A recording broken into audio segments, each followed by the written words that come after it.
nous avons entamé une série de formations pour les forces de sécurité et de défense, en commençant d'abord par les officiers qui seront sensibilisés et on va leur donner l'opportunité d'une mise en niveau sur le cadre légal et réglementaire, parce qu'ils seront appelés à prendre des décisions. Et la deuxième phase va se faire pour les agents qui seront préposés au niveau des frontières pour le contrôle.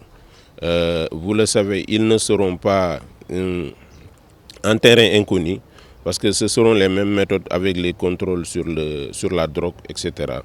Donc nous avons commencé par la police aujourd'hui et la douane suivra la semaine prochaine et puis la gendarmerie.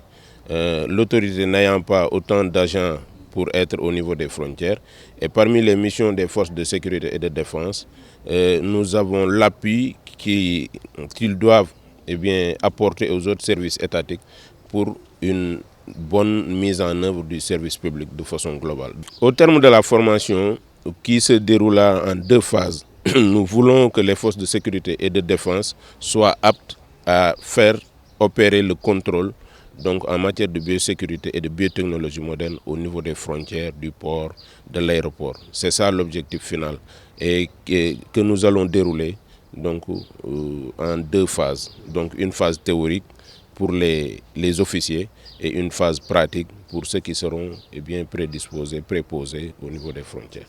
Au niveau du monde entier, les virus n'ont plus de frontières. La biosécurité occupe une place très très importante, aussi bien dans une approche de santé, mais dans une approche aussi sécuritaire. Et le Sénégal l'a très bien vite compris en mettant un programme intitulé Programme national de sécurité sanitaire mondiale, dont la biosécurité est une des composantes essentielles.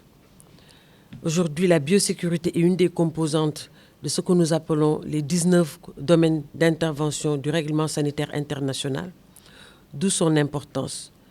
Si j'ai bien compris, monsieur le directeur général, la cible, c'est des hommes de sécurité qui sont aujourd'hui dans cette salle.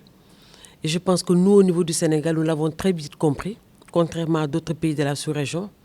Nous avons tout de suite compris que le problème de la santé est un problème maintenant sécuritaire.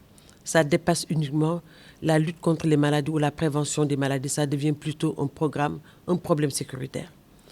Et c'est ainsi que dans la mise en œuvre de ce programme, le ministère de l'Intérieur et le ministère chargé des Forces armées jouent un rôle très important et ont été définis comme des secteurs clés.